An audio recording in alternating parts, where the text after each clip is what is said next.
All right, so welcome back. This is part two.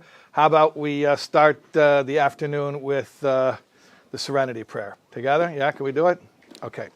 God, grant me the serenity to accept the things I cannot change, courage to change the things I can, wisdom to know the difference.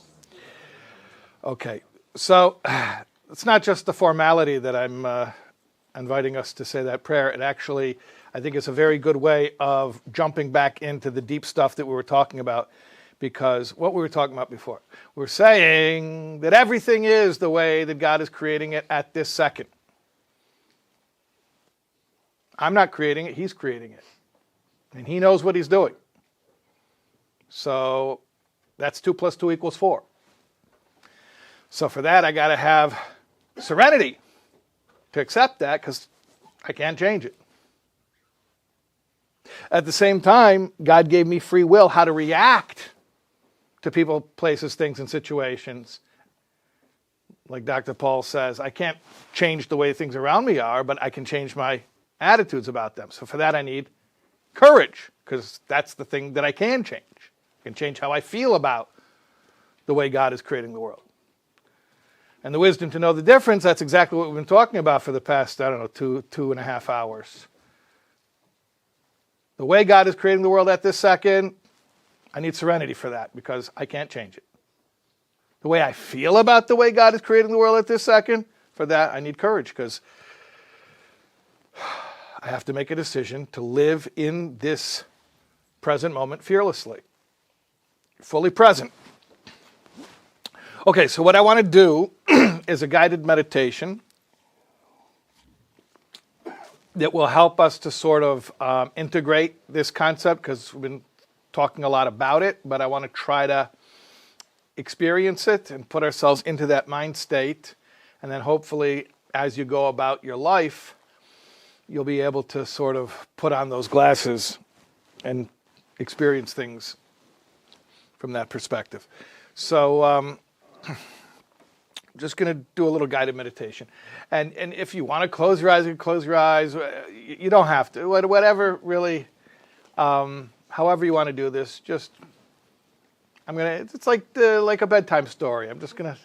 You just relax, and I'm just going to talk and try to help you to get into a certain headspace. Okay. All right. So, as we were saying in the beginning, the first session, that everything that exists, everything that we call existence, really is nothingness that's being presently projected into conditional existence.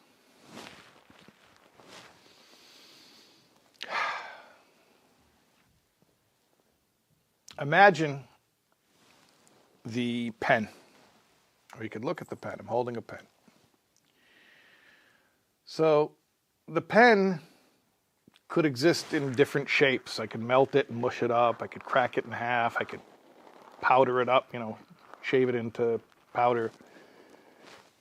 I could change the shape of it, because that's a secondary quality. I could change the color. I could paint it. Those are all superficial aspects, the form, the appearance, the look. But then there are essential properties of the pen. Essential meaning something that can't really be changed. I could change the color, I could change the shape, I could break it into multiple pieces. Those things I could change. But essential properties of the pen mean things that I can't change. So, for instance, one essential property of the pen and of all physical objects is that objects at rest tend to stay at rest. So this is inert. It doesn't move. It doesn't move. That's essential to the pen. Now, you're going to say, well, you can make the pen move. And that's true. I could make it move. But it doesn't become a mover. I impose movement upon it. So I impose movement upon the pen. But ultimately, the pen reverts to being at rest, because that is essential to the pen. I want you to picture going about your day. Or even you could look around in this room if you so choose and look at the things that are here. We know, we explained at length earlier today, how really it's all non-existence. And that it's only in a state of existence right now because it's being forced or compelled into that state at present. Like the pen upon which force is acting, and the pen temporarily moves, but it always comes back to its essence of being at rest. So I picture myself going through my day. Maybe you picture yourself getting out of bed, you see the room where you sleep, you see whatever it is, the scene that you open your eyes to every morning. Maybe you see the place where you make your coffee, maybe your car, maybe you drive to work. And you pass by all these things. And then at some point you start interacting with people. Maybe even there's people in your house and you deal with people before you even get into the car. And all these different people and these different things, and they're all moving around and they're all busy and doing their own thing. And yet, you realize that every single one of them is only appearing as it is appearing right now because the active force of the Creator is being exerted upon them.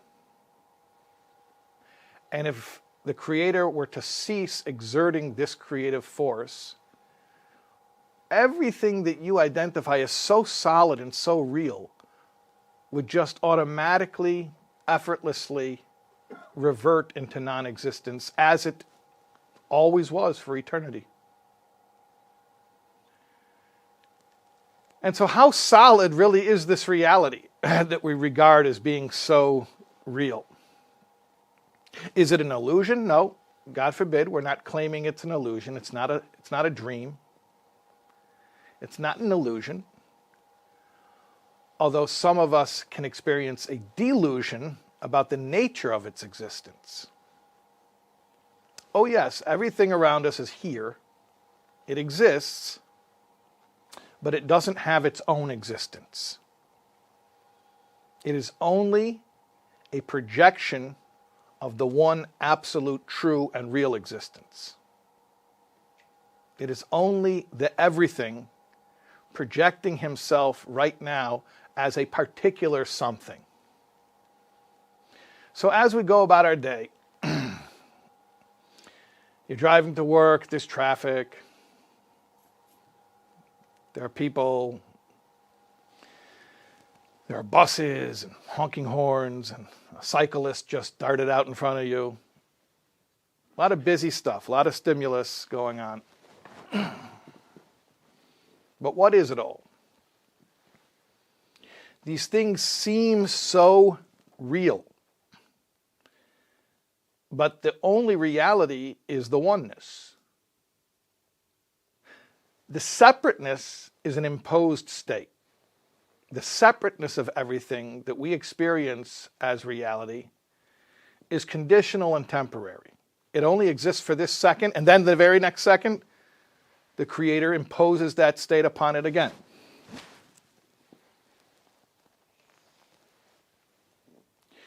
There was once a gathering at 770 Eastern Parkway in Brooklyn, New York. And the Lubavitcher Rebbe, who was a great spiritual teacher, was talking and teaching to a group of people. And a group of them had to catch a flight. And they were getting nervous. And they were looking at the clock. And in the middle of this gathering, thousands of people were in attendance. The Rebbe said that there are some people right now who have a flight to catch. They have to get to JFK. They have to make a flight. And they're already thinking about how many minutes they have to get to the cab and to get to the airport and to catch their flight. He said, but if they would reflect upon what we know, that God is creating every single something from nothing at every single second, they would relax and they would realize that the airplane that they need to catch does not exist yet at this moment. It hasn't yet been created.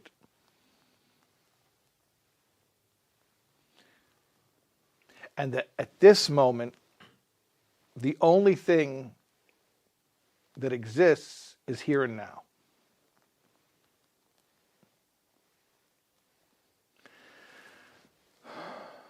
When we think about the ongoing creation, we're able to be fully present.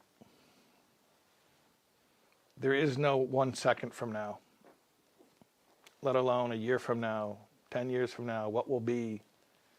There's only this moment, this perfect moment that is exactly as the Creator in His infinite, incomprehensible wisdom has deemed it to be at this moment, for this moment. And again, it's not a life sentence.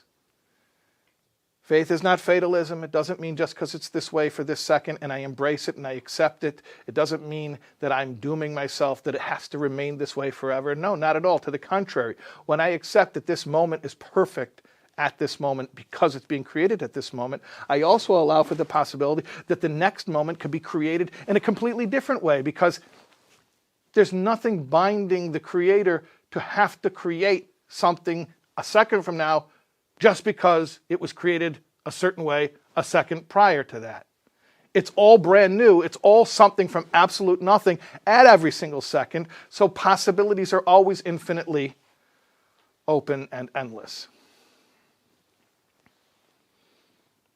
There was once a discussion among the students of the great Maggid. The Maggid was a holy rabbi. He was the successor of the Baal Shem Tov. And his students were discussing, what would you do if you were God? So one of the students, Rav Levi Yitzchak Berditchever, who was known as a great, kind, gentle soul, he said, if I were God, I would create the world with more loving kindness so the world would be an easier place to live. The next one who spoke was Reb Pinchas Koritzer, who was known for his self-discipline, his severity, his strictness. He said, if I were God, I would create the world with more judgment so the wicked would not be able to prosper. And the next one who spoke was the Balatanya, the Alter Rebbe, Rav Shner Zalman. He said, if I were God, I would create the world exactly as God is creating it at this moment. The question wasn't if God were you. The question is if you were God. If God were me, oh, I can tell you, the world would be very different. Very different. I would be very benevolent. I would never give anyone so much as a paper cut.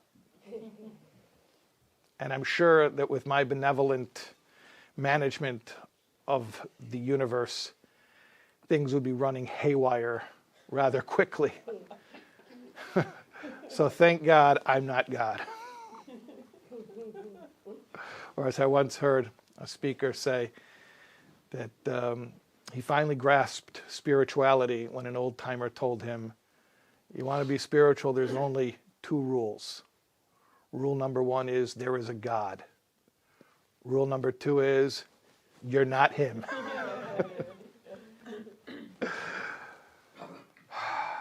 So if God were me, yeah, the world would look a lot different. God would have to follow my wish list. But if I were God, meaning if I were all-knowing, all-powerful, all-loving, what would reality look like at this second? Apparently, it would look exactly the way it looks right now.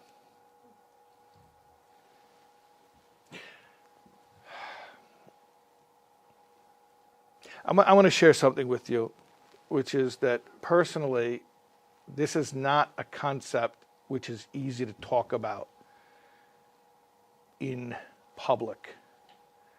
Because when you say that this moment apparently is perfect, God has infinite options how to create this moment, and apparently out of all of the infinite possibilities, this is the one that he chose.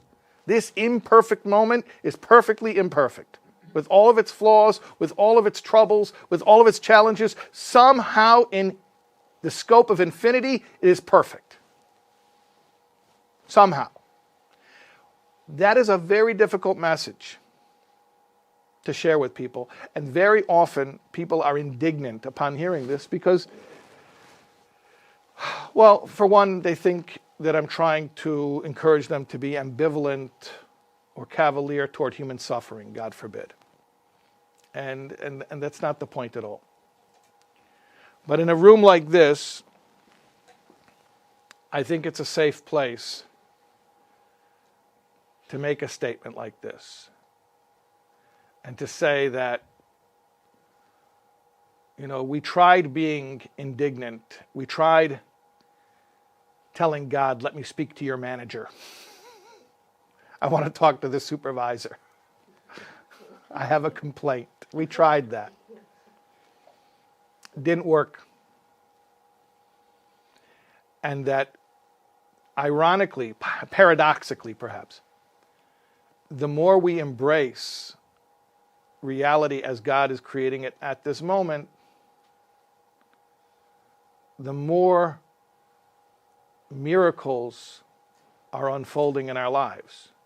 Maybe not the miracles that we wished for, maybe not the miracles that were on our list, but the miracles that God chose for us. And that when we embrace the perfect present, we start to see how miraculous every moment is. Or, as they say, sorry, here's a warning that this is very corny, but every moment is a gift. That's why it's called the present. It's all a gift. So if you're still imagining, still trying to visualize this world that appears so solid, so real, and you're understanding the fluidity of it, you're understanding how it's really 24 frames a second like a film. It's only being regenerated, and it's much tinier than a 24th of a second. It's only being regenerated every single millisecond, and tinier than a millisecond. So you start to realize the perfection of everything. You start to realize the incredible artistry that the Creator is using to create this moment. The absolute masterful, skillful artistry of the moment. And we're humble enough to realize that we don't always see the work of art in the moment. But if we're patient, very often we do get to catch a glimpse of the big picture. And we do get to see how those horrifying moments, those dark moments, were part of a beautiful story.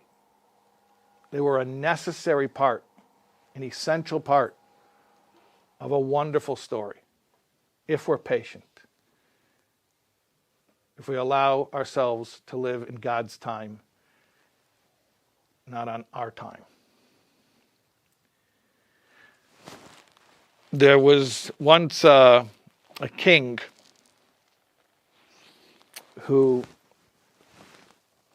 had a beautiful bolt of cloth, and he hired a tailor to make for him a suit.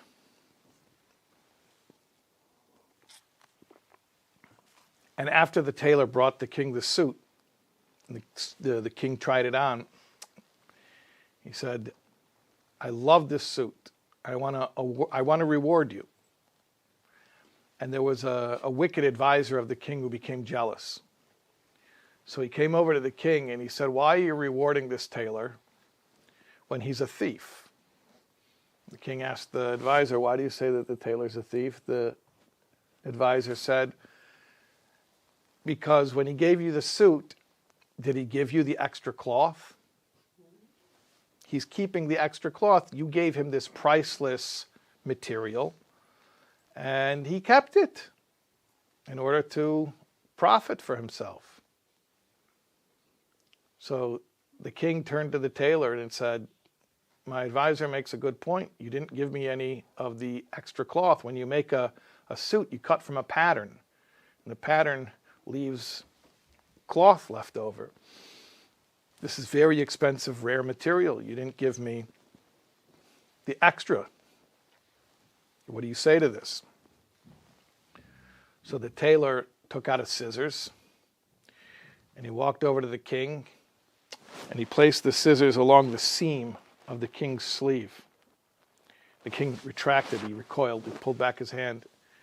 And he said, "What are you doing?" The tailor said, "I'm cutting the seams of your suit."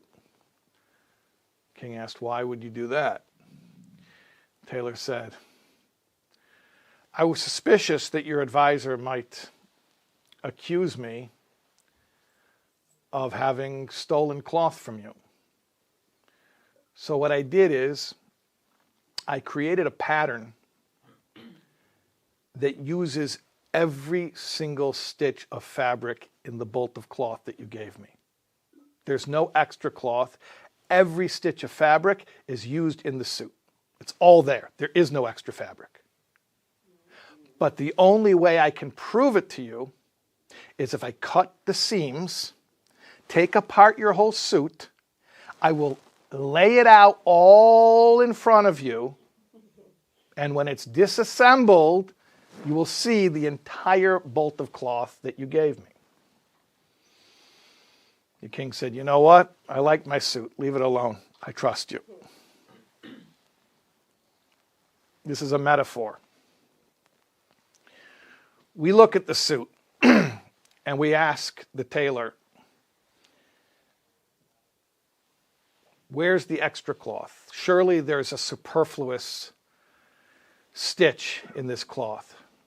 Surely there's something unnecessary. Surely there's something here that didn't have to be exactly the way that it is." And the tailor says, "If you don't believe me, I'll take it all apart for you." Would you like me to take it all apart? If you could stand where I stood from the perspective of infinity before the world was created, you would see how every single stitch of fabric was used in creating this suit. That nothing is wasted. Nothing is superfluous. Nothing is unnecessary. So as we go about our day and we see people, places, things, situations, and we don't see it disassembled as a bolt of cloth. We don't see the raw materials, the vast eternity that it's made out of. We see it in its assembled state. We see the separateness. We see the car and the building and the tree and the bird. But we know that it's all made from one bolt of cloth, and that not one stitch is wasted. It's all made from one essence. It's all being made from one essence. So everything is exactly the way it needs to be right now. Everything is okay. Life is okay. The world is okay. Even when it's not okay, it's okay. Even when it's horrifying, it's okay. What does it mean it's okay?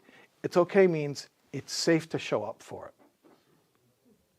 It may be horrifying, and I'm allowed to be horrified, but I'm not allowed to check out. I'm not allowed to say, I refuse to show up. Because if God is creating this reality at this second for me, then the least I can do is be present for it. And to feel the feelings that I'm feeling from it, even if those are uncomfortable feelings. I can handle it. I'll be okay. I'll be okay. I am okay.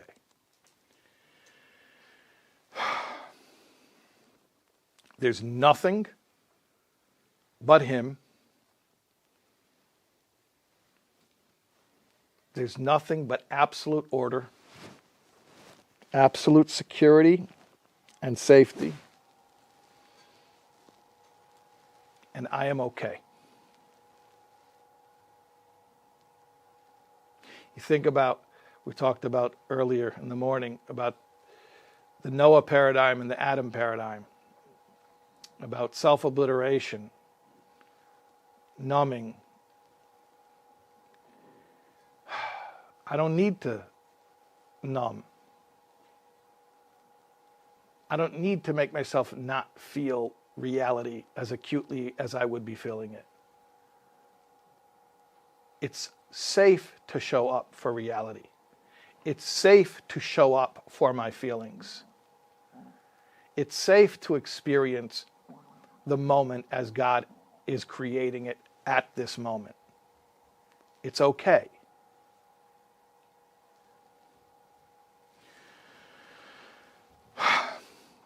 All right. So that's the little meditation. And hopefully we can take that with us. Okay. Here's what I want to do. I want to talk about acceptance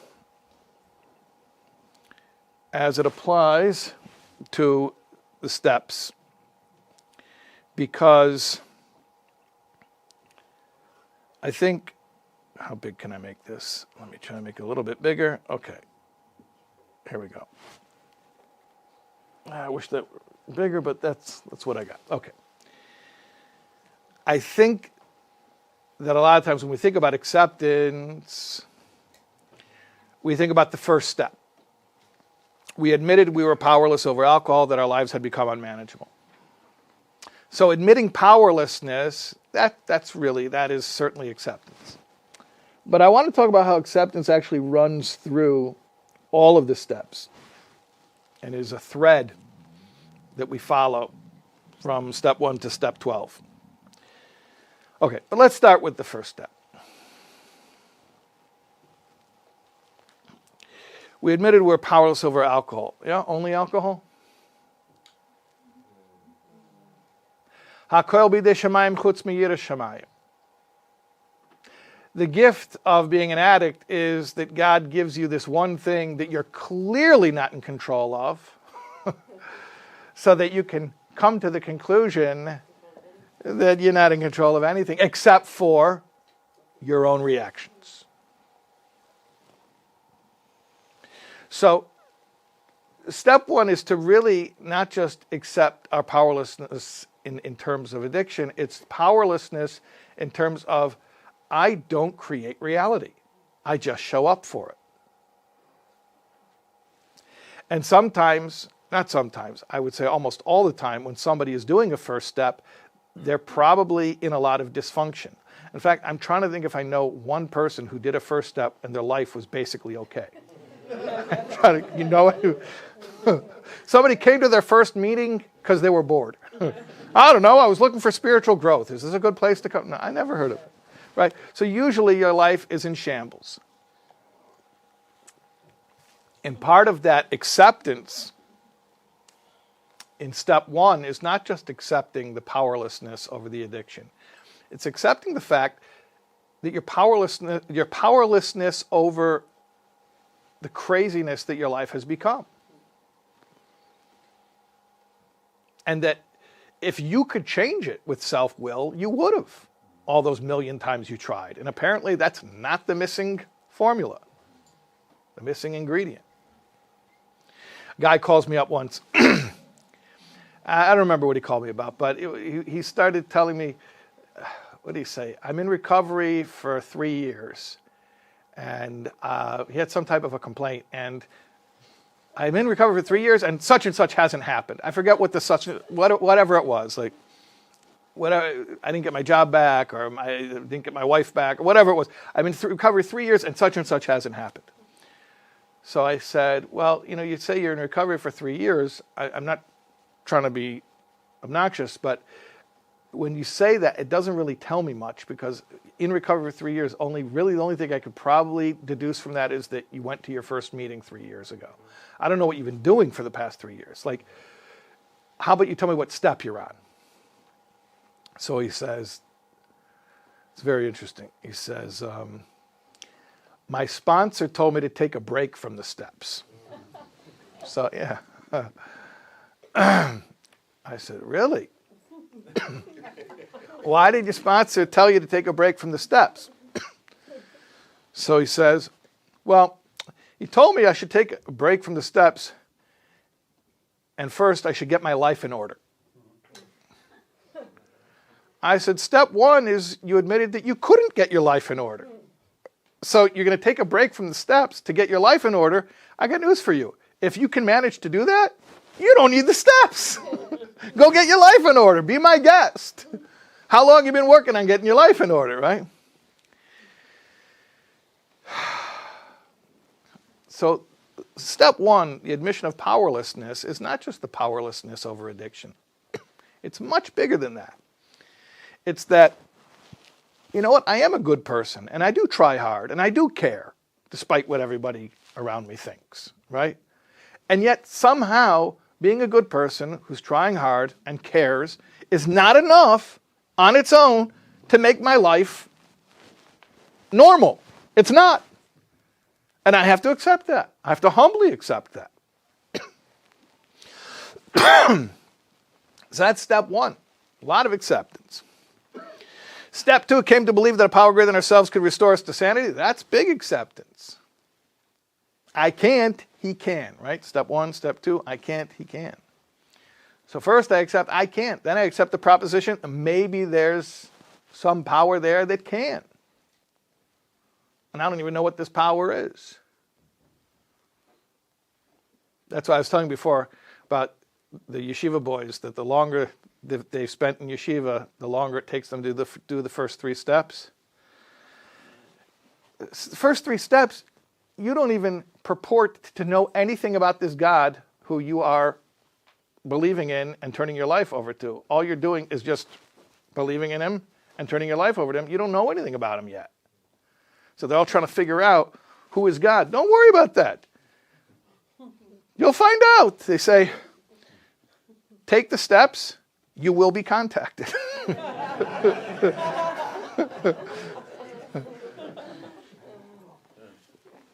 So came to believe, that's acceptance.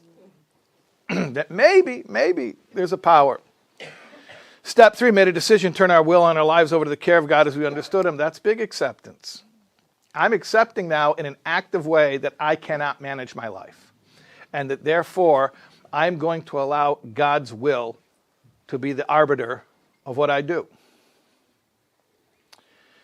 I want to say something now that is probably going to be triggering and controversial, but I really feel compelled to say it because I've had this conversation so many times over the years, and that is,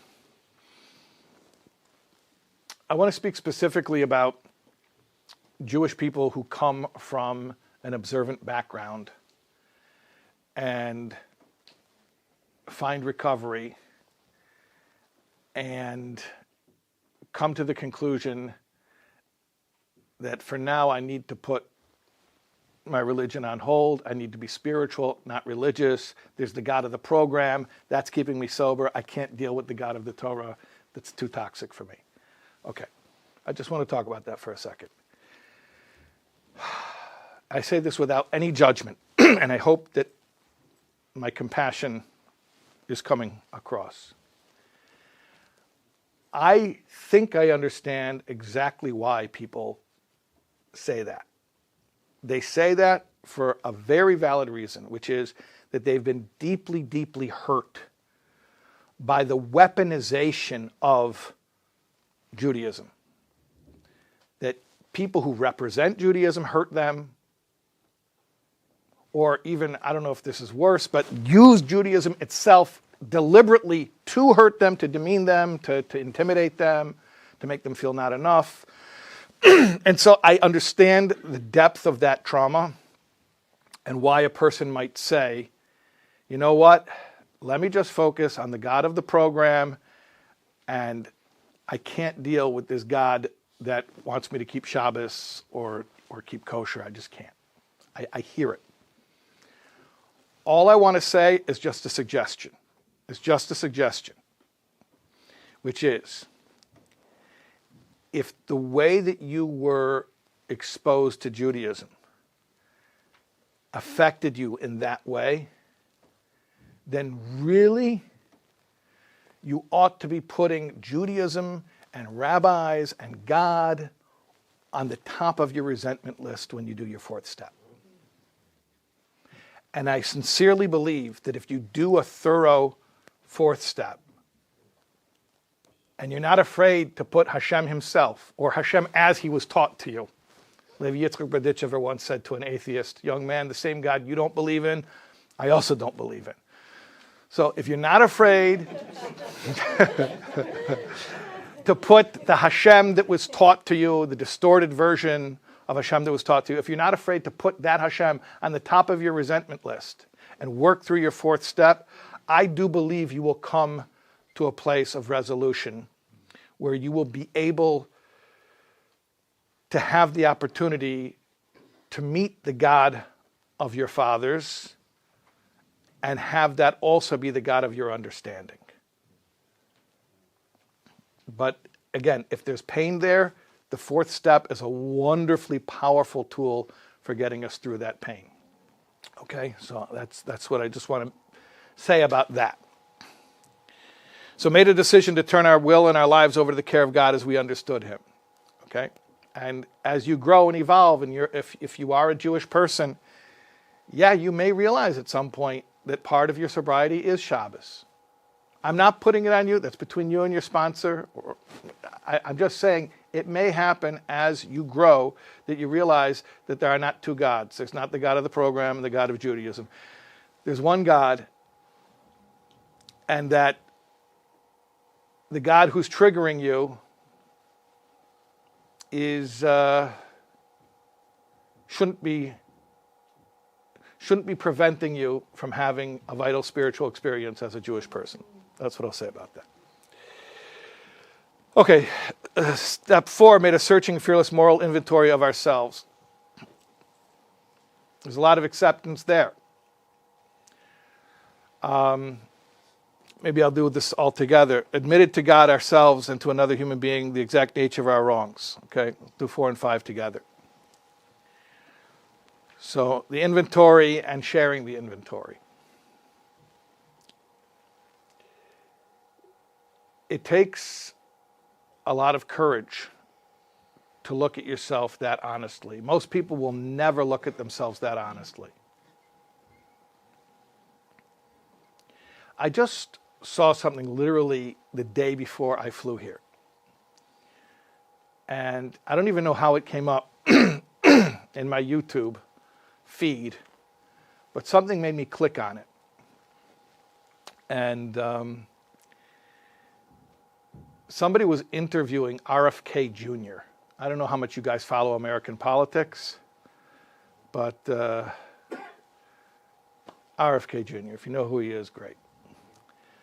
So they asked him like a really painful question. They said, is it true that your first wife killed herself when she found out about all of your infidelity. So he said, yeah, it is true. Basically, he admitted it. He said, but I want to explain the circumstances of that. So the interviewer said, is it true she found a list of all of how unfaithful you were, and when she found the list, she had a breakdown, she killed herself? And I'm hearing this question, I'm like, that's kind of weird. Like, what kind of a creep is he? He's like, not only, cheating on his wife, he's keeping a list of it. Like, so it shocked me. I was absolutely not prepared to hear what he said. So he says to the interviewer, I'm in a program of recovery. And part of my program of recovery is something called the 5th step. He said, I made a list which I shared with one person in order for me to be honest. He said, I locked that list in a safe. By the way, I know a guy who sponsors a lot of people, and he got this from his sponsor, which is that after he takes your 5th, he burns it. Maybe he should have burnt it. But he said after his 5th, he put the paper in a safe. And he said that his wife actually broke into the safe and she found his 5th step. And he said, by the way, you should understand, it wasn't like a list of people. There were no names on it. It was like, I can imagine what it is. It was his written 4th step, which he shared with his sponsor. So she saw that, and it was his admission of harms done, and she saw it, and I guess, it was too much for her. But it completely, talk about like in 1 second just changing my whole opinion of a situation. I went from thinking, what a scumbag, to thinking, this guy has courage. Of course, what he did is terrible, but he's in recovery and he's doing something about it and he's changing it and he was honest about it. So obviously the situation is tragic, but that just was so unexpected. And I just heard it the day before I came here. At any rate, writing an inventory and sharing an inventory is an incredible act of acceptance. It's an act of self-compassion to be able to look at your character defects. And what do I mean by that? Because that might sound counterintuitive. You might think that that's cruel to look at your character defects. It's not. What's cruel is to believe that I'm not allowed to have character defects. It's cruel to say, if I admit I have a character defect, then I'll have to disown myself. Compassion is, I mentioned before, humor, human, humility, humus. Humus is the dirt. When I admit that I'm just dirt and I can laugh at it, I can be imperfect.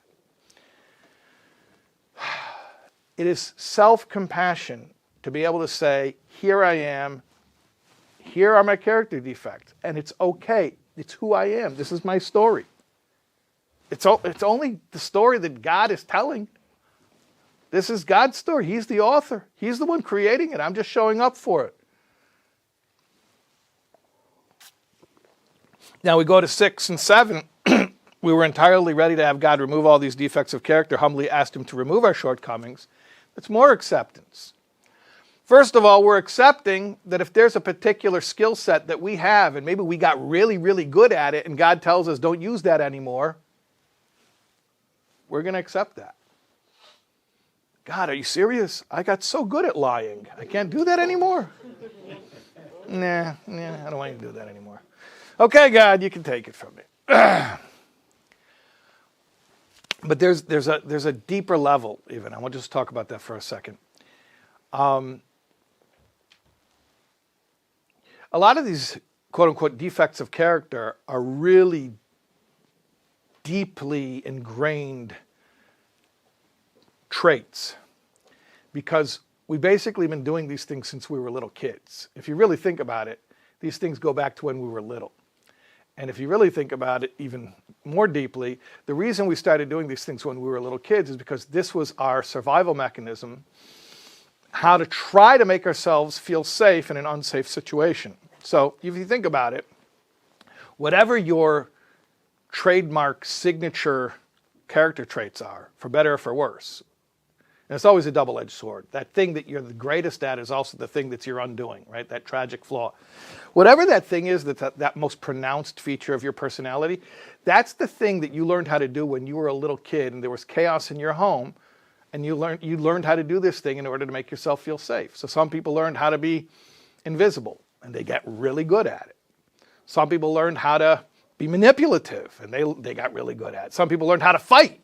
I'll fight back. I'll be meaner than mean. And they got really good at it. Some people learned how to be the peacemaker. I come and I play diplomacy and I try to make everybody, try to placate everybody. They became really good at that. Some people became the comedian. I'll crack a joke. I'll diffuse the tension. They became really good at that. And that becomes your strong suit. And that becomes the thing that you're awesome at and you're known for it. It also becomes the thing that's the undoing of your life and your intimate relationships, because it becomes this trap that you have to do it. That's the only thing I know how to do. How can you take this away from me? This is my skill. This is what I've developed. This is my survival mechanism.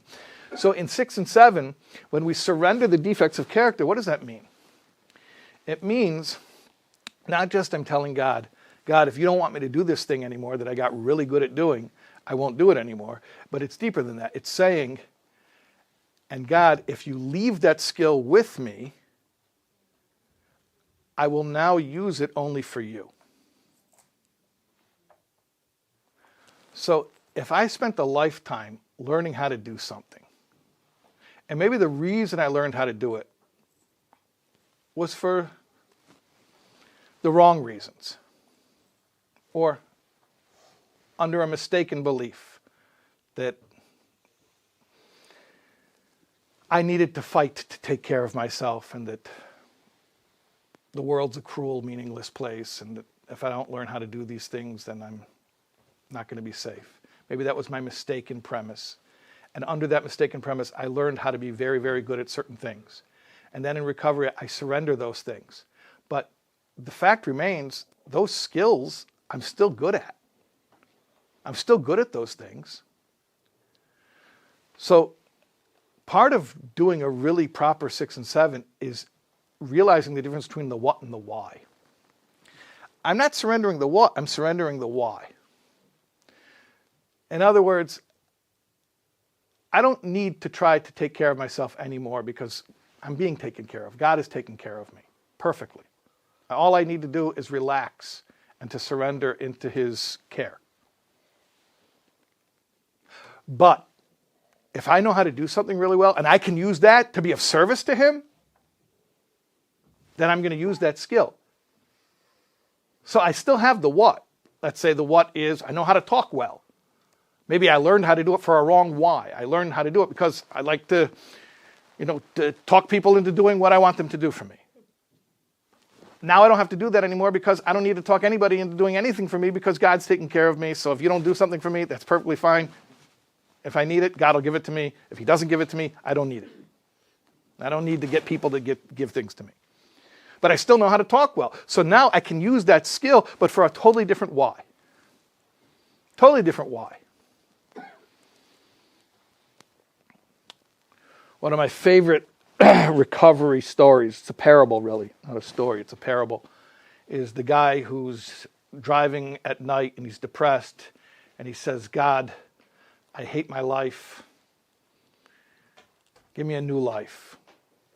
So God answers him, he's driving in his car, God answers him and says, you're in luck. I got a new life on sale for a reasonable price. He says, how much? God says, well, how much do you got? The guy says, I got $20 on me. God says, okay, so the price of your new life today is $20.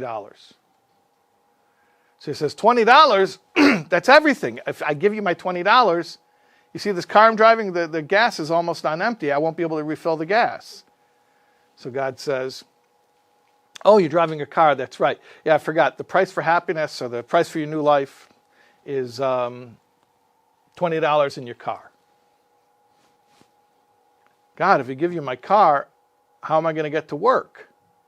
God says, oh, that's right, you're gainfully employed. The price for your new life is $20 your car and your job. He says, if I don't have a job, how am I going to pay the mortgage? Mortgage, that means you're a homeowner. The price for your new life is $20, your car, your job, and your house. He says, God, if I give you my house, where are my wife and kids going to live? He says, the price for your new life is $20, your car, your job, your house, your wife, and your kids. At this point, the guy realizes he better shut up. So now he's not talking anymore. God says, so I'm taking all these things from you. But before I do, I want to know if you can do something for me. Can you do something for me? The guy's afraid to say anything. He just says, just nods. So God says, okay. See this $20? It's not your $20, God says. It's my $20 now.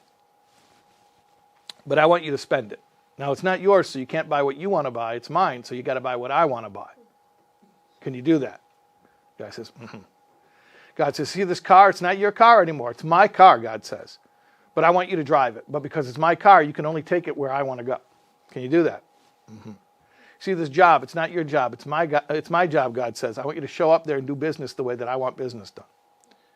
You see this house? It's not your house, God says, but I want you to live in it. And I want you to use that house the way God's house should be used. See this wife and children? They're not your wife and children. They're my wife and children. I want you to treat them accordingly. Can you do all those things for me? The guy says, God says, okay. Then in that case, here's your $20. Here's your car. Here's your job. Here's your house. Here's your wife and kids. And here's your new life. So what was the difference between the old life and the new life? Same car and job and house and family. The only thing that changed is who I'm doing it for. So surrendering the defects of character doesn't mean that if there's something that's a very prominent part of my personality, that will no longer be a prominent part of my personality. That is incorrect. Surrendering my defects of character means if there's a prominent part of my personality, I will no longer use it for my own agenda. I will no longer use it based on self-will. I will now only use it when asked to do so for purposes that are aligned with God's will for me. That's what it really means to surrender those character defects. In other words, we're surrendering the defect part of it. But there's a lot of it that's very useful. And that's acceptance. Not just accepting that I have character defects, but accepting that I have prominent parts of my personality for a reason, and that I need to use those in line with God's will. We'll do 8 and 9. Made a list of all persons we had harmed and became willing to make amends to them all. Made direct amends to such people wherever possible, except when to do so would injure them or others. Well, that's also an act of self-compassion, to be able to admit that I hurt people. When my ego is so fragile that I can't even admit the possibility I might have hurt somebody, that's cruelty. I'm holding myself to such a standard where it's not even acceptable. I'm not even allowed to admit that maybe I hurt somebody. Acceptance is to say, you know what? I did hurt somebody. And that's part of my story. And I have to do something about it. And I have to go make amends. And I want to make a very I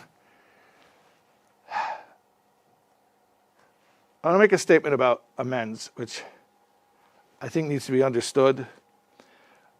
When it says, except when to do so would injure them or others, I think people should understand that sometimes an apology itself is re-traumatizing. So when to do so would injure them, sometimes the apology itself is harm. Okay. So how do we get clarity about when my apology is harming somebody? I said before, it's not the what, it's the why. I said about the character defects, that if you have a skill and you can use that skill only when God wants you to use it and use it only how he wants you to use it, then that's good. And I'll say the same thing about amends. It's not the what, it's the why. It's not what. Don't say, oh, I can't go apologize to this person because they don't want to speak to me. No, it's not the what, it's the why. Why are you doing it? If you are going to make amends so that you can sleep better, you have no right bothering this person. But if you are going to make amends so that they can sleep better, then you have a duty to go to this person. It's not called bothering them.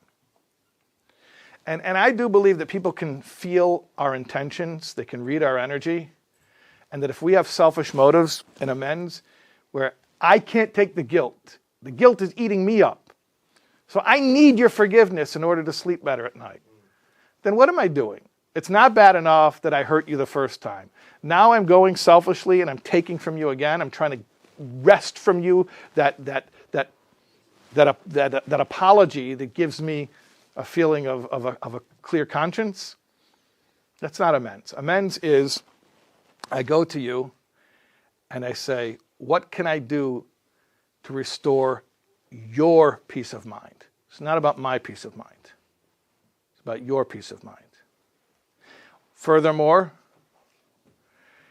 amends is not in order that I should decrease my pain. It's to decrease the other person's pain. And to the extent that by going to make amends, I may increase my pain. And I don't just mean the consequences that sometimes you make amends and it's going to cost you some money or some embarrassment.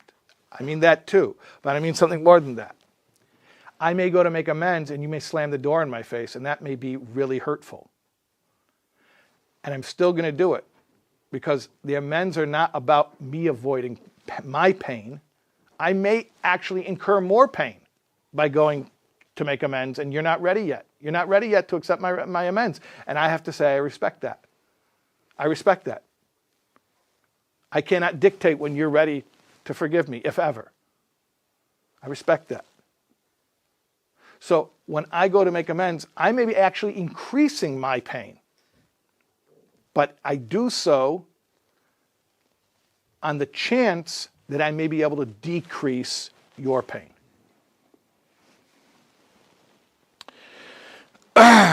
Let's do 10. Continue to take personal inventory, and when we were wrong, promptly admitted it. Again, acceptance.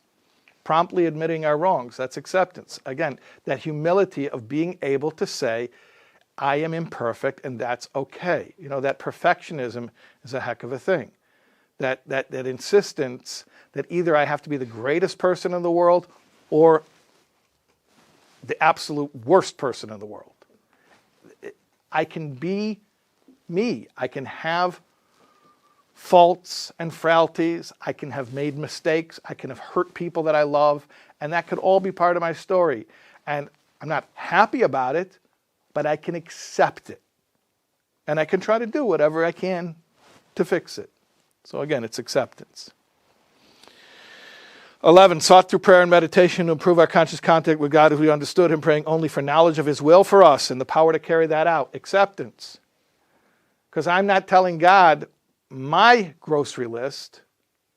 I'm reporting for duty, sir. Tell me what I can do for you today. I'm here to take orders, not give them. That's acceptance. You know the hardest order to follow? I don't need anything from you right now. That's the hardest one. But sometimes the instructions are stand by. We'll let you know when we need you. That's the hardest order to follow. 12, having had a spiritual awakening as the result of these steps, we tried to carry this message to alcoholics and to practice these principles in all of our affairs. Yeah, so this is where there's an expression that my freedoms end where another person's rights begin, something like that. Yeah, so my 12th step, you have to be very careful. That my spiritual awakening, as expressed in my sharing the message, ends where another person's story begins. In other words, I can't make you get sober just because it would be good for my recovery. That's acceptance. I have to accept the fact that I will carry a message to people who are not ready to hear it, and that I'm not the one who sets the timetable. I can only report what I know and do so humbly and compassionately. I can't force anybody to listen. And, you know, the 12th step, without real humility, can turn an addict into a real codependent. Because then all of a sudden, you become the one who has to rescue everybody else. You can't rescue people. Their journey is their journey. Their timeline is their timeline. All you can do is when God puts you in somebody's life at that moment, then be there at that moment, the best you can be, and let go of outcomes. That's very, very tricky. It's sort of a paradox. Because to completely let go and to say, well, I can't control anybody, so therefore I'll never talk to anybody again. That's easy. Right? That's how I'm recovering from codependence. I'm going to become a hermit. I'll never talk to anyone again. Then I won't control them. That's easy. Or the other extreme, which is, oh, you want me to go talk to people? Sure, and I'll go control them. Yeah, that's the other extreme. But the balance is that I do involve myself in other people's lives. I do show up, and I do offer a message that I think is helpful. But at the exact same time, I'm totally accepting of the fact that they don't have to listen.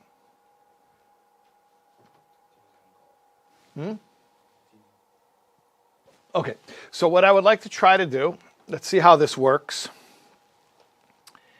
is you guys have been doing a lot of listening. It's very impressive. And I didn't even see anybody scrolling on their phone. What I would like to try to do is open this up for some interaction. Let's see how it goes. Like I said, this is not a meeting of any particular fellowship. You don't have to qualify yourself. It's we're just having a conversation here. So you can just talk. You don't have to introduce yourself. You don't have to worry about crosstalk. I just would like to have an opportunity that if you have any questions or points that you would like to clarify, that we can do that.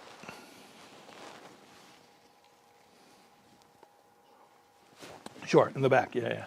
And by the way, we'll edit it to take out the people's questions. We'll edit out the voices of the questions. So I'll repeat the question, saying that I'll use your word. You said you've been attacking your recovery for a few years. You've been practicing a really strong program. You've been attacking it. And you're saying when it comes to acceptance, it kind of is an oxymoron. You can't attack acceptance.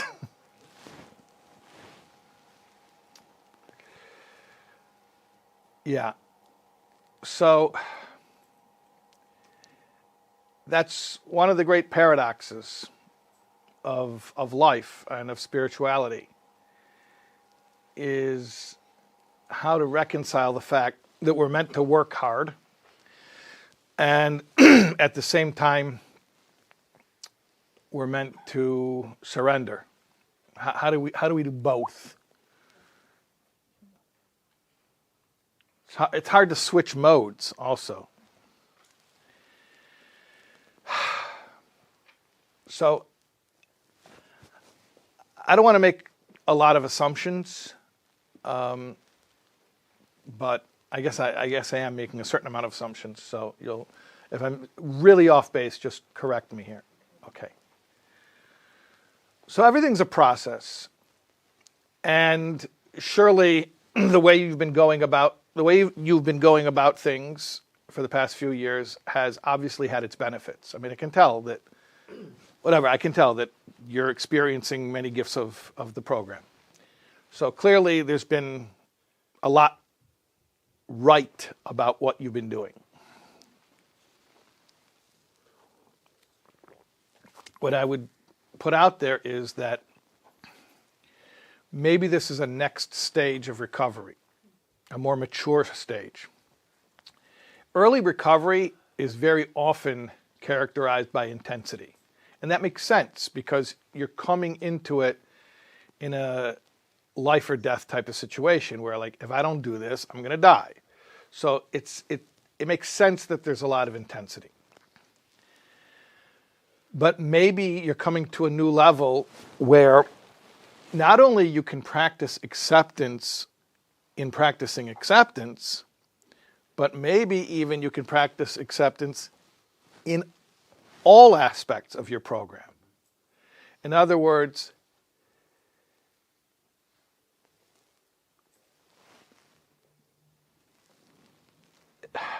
we don't have to fight.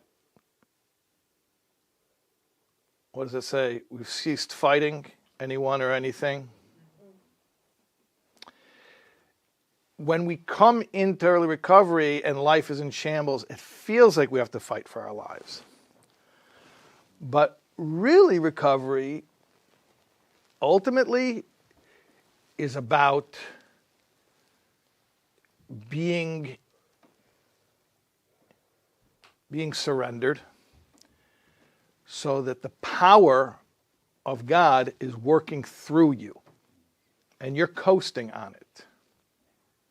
I mean, I think also this explains a lot about the, I think, often misunderstood concept about the power of choice. A lot of times, I know Jewish people will get upset about, well, 12 Steps says I have no free will. And one of the basic concepts of Judaism is I have free will. Which is a great point. But I don't think it's an actually fair criticism of the 12-step program. I think it's a misunderstanding of the 12-step program. The point of the program is not that you should be powerless. The point of the program is that you should be powerful. But the way to powerfulness is through admitting your own personal powerlessness. But if you stop there and say, I'm personally powerless, and that's all that happens, and you don't go to the next step, I think you're missing the bulk of the program. After you admit your own personal powerlessness, then it's, oh, but there is one who has all power. So now I am powerful, not because I'm powerful, but because I'm making space for that power to work through me. So paradoxically, surrender and power are not mutually exclusive. To the contrary, the more surrender, the more power. Not your power, God's power. So, you don't have to fight in order to be productive. You don't have to fight to get stuff done. You don't have to fight in order to take your recovery seriously. You can totally surrender and be super productive and have sponsees and go to meetings and practice these principles in all of your affairs and be a good neighbor and a good spouse and a good parent. All of that through surrender. I think one of the great misunderstandings that people have who don't understand the program is, oh, you just give up and you become a shmata, you become nothing, right? No.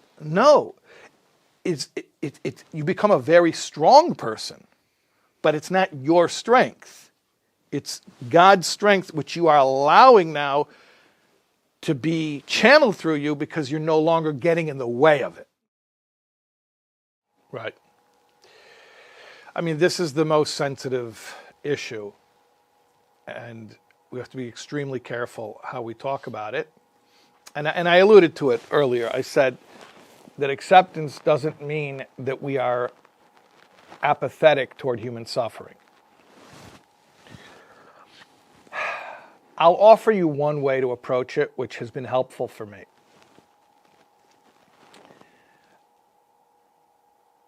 I need to distinguish between that which I can accept and that which I cannot accept. And by that, I don't mean what I personally find acceptable or unacceptable, because who am I to make such a judgment?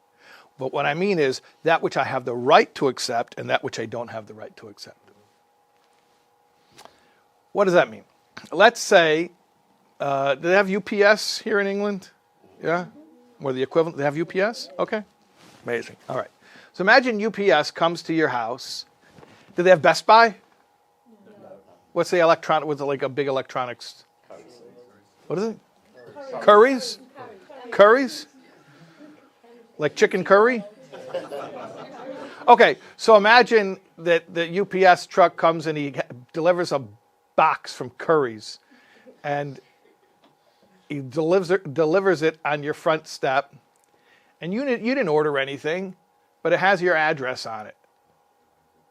And you realize that your neighbor ordered a new laptop, and maybe it was a typo, or maybe somebody in the shipping department entered a number wrong.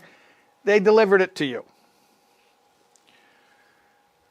And you know good and well this is not your laptop. What's the right thing to do? What, you keep it? No, you don't keep it. You can't keep it. You can't keep it. That's not your laptop. And you know it's not your laptop. Okay? All right. So you can't accept something that's not yours. Okay, so precisely. You can't accept something that's not yours. So here's the helpful distinction for me. If God sends me a situation, even a situation that I find horrific, God forbid, I don't want God to give me situations I find horrific.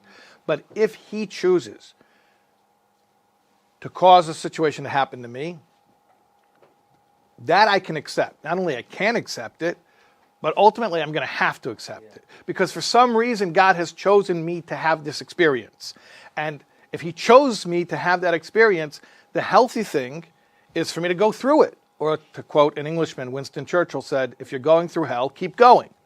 Right? Like if God chose me for this experience, I didn't choose this experience. I was praying, don't give me this experience. And he chose me to have this experience. I need to somehow move through it. Not resist it, not run from it.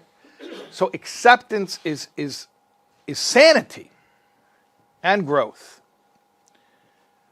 But if I see somebody else in pain and they're going through their darkness, how do I benefit from that? How is that for my growth? How is somebody else's suffering making me a better person? My suffering makes me a better person. Not that I'm looking for opportunities to become a better person. I'm not. But my suffering causes me to grow. My suffering will elevate me, make me more spiritual, and therefore I accept it. But your suffering?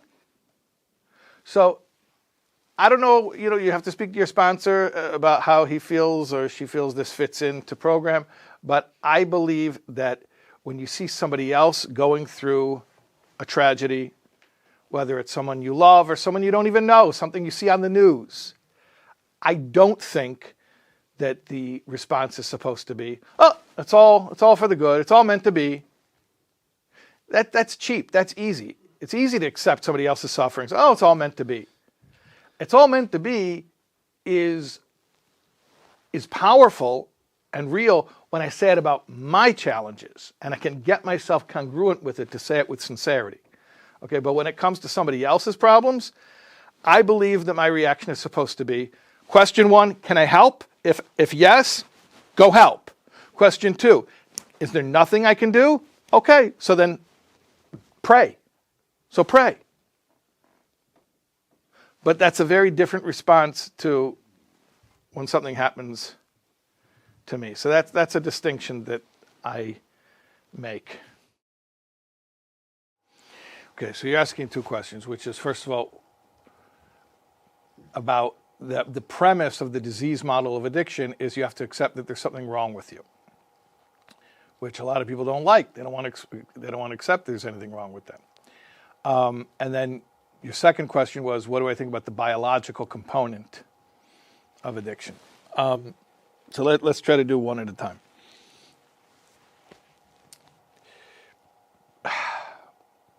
I don't see there being any contradiction whatsoever to the idea, the Jewish idea of the inherent goodness and holiness of the soul, and also accepting that you may have a challenge. I don't see why there's why there's a contradiction at all. A person could accept that your soul is pure and holy and good, and you have a physical illness. So why couldn't you have an illness like this? I think the only people who make that mistake are people who moralize it, and they think it implies that you're a bad person. I'm sure you've heard the expression, we're not bad people trying to become good, we're sick people trying to become better. So, or trying to become well, trying to become healed. And there's nothing condemning or moralizing or judgmental about saying, I have this challenge, I have this problem. I think also, though, one part of this misunderstanding comes from people's expectations regarding recovery. I don't want to get into the perennially contentious issue of recovering and recovered, but what I will say is like this. I mentioned earlier that the point of the program is not to be able to control your urges to use. The point of the program is to become spiritually fit, so the obsession is removed from you, right? So the daily reprieve, right? So the idea is like this. A lot of people who don't understand recovery, they think, oh, if you admit you're an addict, that means you admit you're going to always struggle. Well, that's not true. That's not true. The spiritual awakening will remove the obsession. If you remain spiritually fit, you're not struggling, you're coasting.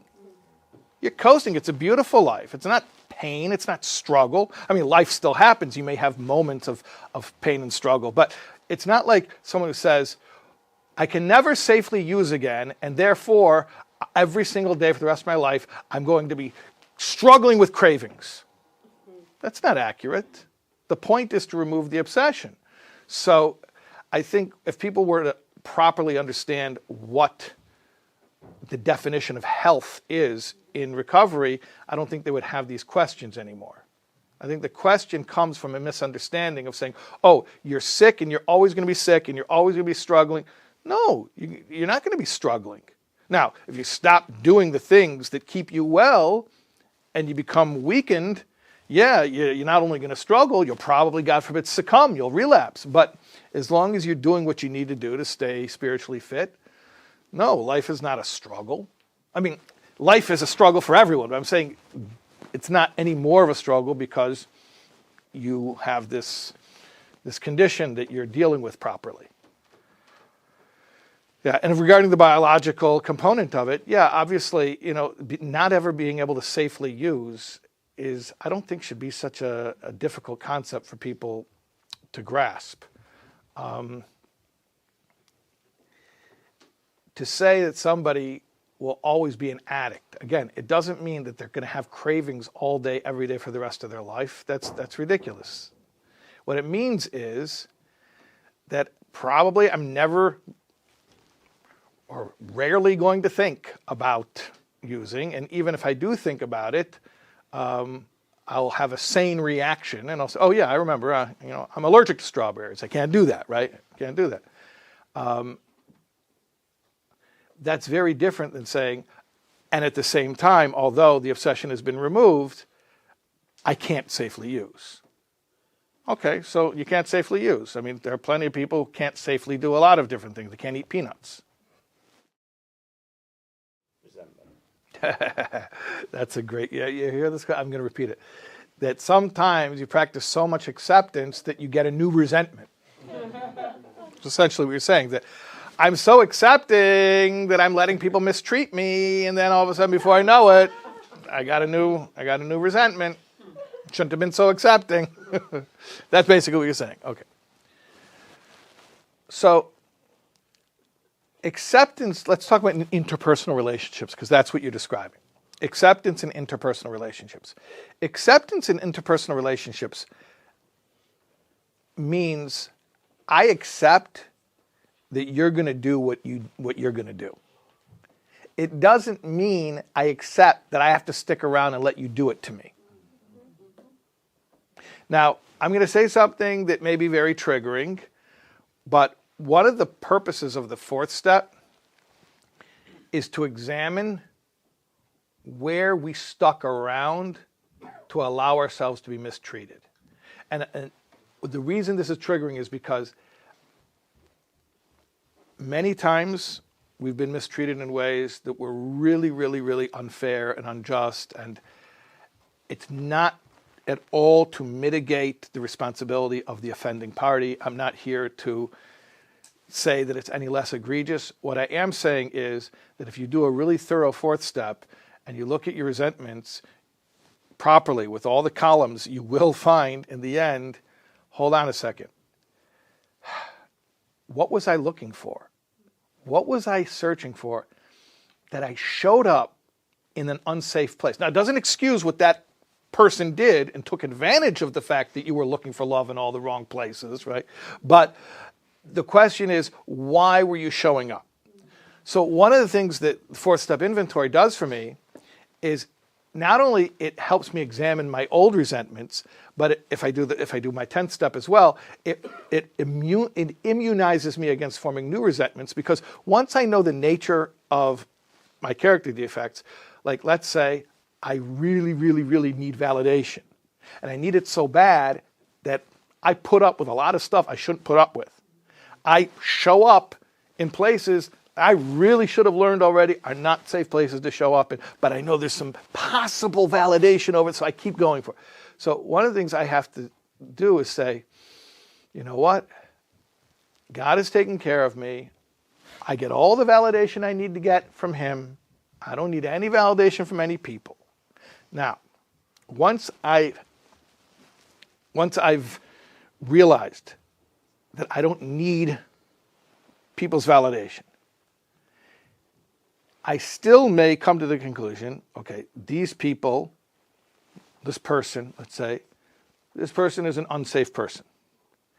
And if I ever open myself up to this person, if I ever seek this person's approval or validation or love, they are going to use it manipulatively. They're going to weaponize it. They're going to hurt me again. Okay. So there's acceptance there, but there's also an act of self-respect going on. The acceptance is, I realize I can't change this person. This person is always going to take advantage of my relationship with them. I accept that. That's who they are. But at the same time, there's an act of self-respect, which is, and therefore, I'm not showing up for that relationship anymore. Now, it might mean no contact. It may mean I still have to deal with this person. I can't avoid dealing with them, but I'm not putting myself out there emotionally. So what I'm saying is, the acceptance is, I can't change you. You're going to do what you're going to do. But at the same time, if I've done my other step work properly, I'm not the kind of person anymore who's going to open myself up for mistreatment.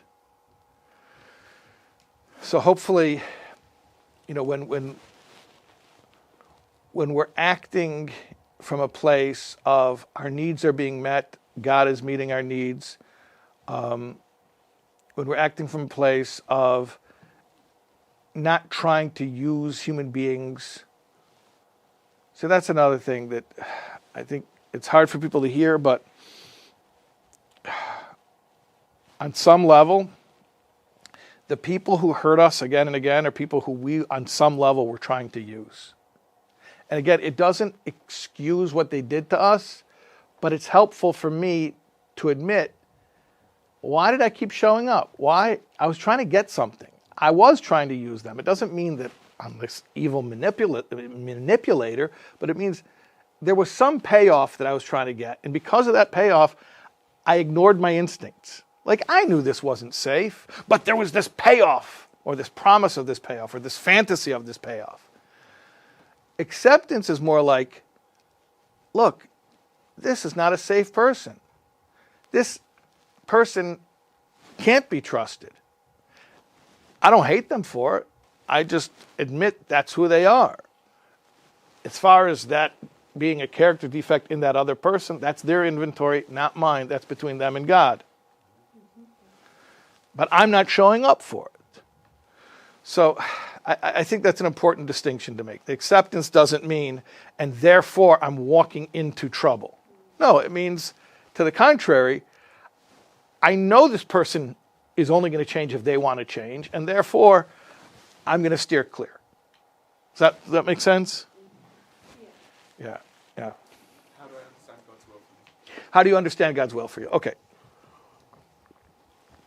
So,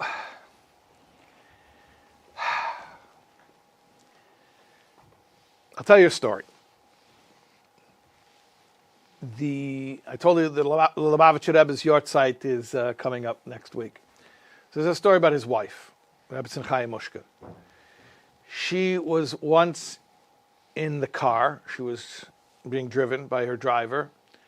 And she used to go out like to a park in Long Island where she could be anonymous, because in Brooklyn people would know who she was. She would go off to a park in Long Island and be, enjoy some solitude. So they had a way that they would drive every single time. There was a certain way they would drive every time. And one time the road was closed and they had to take a detour. And as they're taking the detour, they saw a woman standing out in front of her house crying with a moving truck. So the Rebbetzin told the driver to stop a second, pull over, go find out why that woman's crying. So he went and he came back and he said, it's an eviction. So the Rebbetzin told the driver, go to the movers, don't go to the woman, don't involve her, go to the movers and ask them who they're working for. And if you can talk to who they're working for and find out how much, that she owes. So he comes back and he says, yeah, the mover said that that's the landlord, and he told me that she owes whatever it is, $3,000 back rent. So the Rebbetzin took out a checkbook from her purse. She wrote a check. She said, give this to the landlord and make sure that the woman, the tenant, doesn't see. So he went, he did it, paid it off, gets back in the car, and they're driving. So the driver was like kind of taken aback. This was like a very generous, very unexpected type of thing to do for a stranger, out of the blue, without really any context. So eventually the driver said, if I could be so bold, I would like to understand why you got involved like this. So the Rebbetzin said, listen, we always drive the same way. And today there was a detour. We had to go a different way. So we had to go a different way, and because we went a different way, we see this lady being evicted.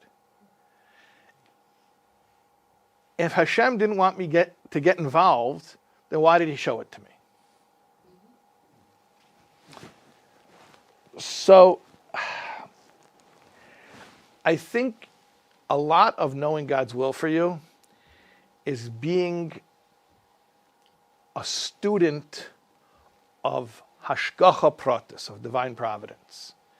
That means once you understand that life is constantly being created and that God is constantly in control and every detail is orchestrated, then you start putting a lot of meaning into every detail, and you start to take it very seriously. And if Hashem puts you in a situation, that's for a reason. So a lot of times people want to know, what's God's will for me? Where do I have to go to find God's will for me? Like, do I have to go to China and find my mission in life, right? I want to go to China and find my mission in life. But the reality is, your mission in life is right here. Wherever you are right now, at this moment, that's where you are needed. That's where the opportunities are. So if God needs you to go to China, he'll send you to China.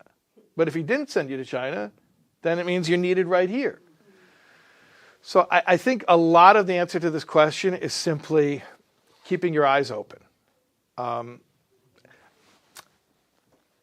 A lot of what addiction is being self-absorbed. So we don't notice people in need.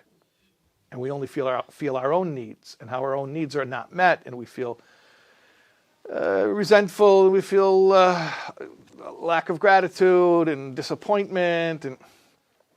But when you flip it and you say, hold on a second, there are opportunities for service all around me. They're here. It's not like I have to go make the opportunity. The opportunity exists. And I just have to be out of myself enough, I have to get out of my head enough to pick up on it. So a lot of it really is just being attentive. And by the way, what that means, almost by definition, I hate to say this because it's so boring and nobody wants to hear this, but it probably means we need to be more attentive in our closer relationships, meaning your kids, your spouse, because who are the people who are around you all the time? Okay, there's a reason for that.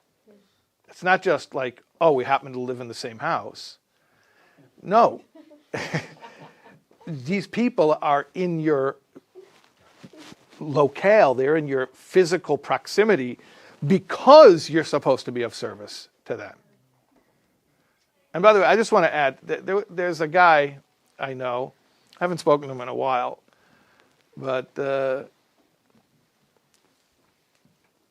when I used to know him, at that time, I think he had at least 25 years sobriety. And I really respected him. And one of the things he told me, which I felt was like so unorthodox, as far as like program, I don't mean unorthodox in a Jewish way, but I mean in a program way, is he told me that he struggled with the program for a few years. He was constantly relapsing. And then he finally grasped the program. And he had like 6 months, really good sobriety. I think he went through all the steps pretty quickly. And he had a spiritual awakening. And everything was really good. And 6 months into sobriety, his wife became terminally ill with cancer. And he said, and he had like little kids at home. And he said he didn't go to a meeting for a year because he was taking care of his dying wife. So he said, do you think I relapsed during that year? He says, no, I didn't. You know why? Because I was of service the entire time. Why did I hear him say this?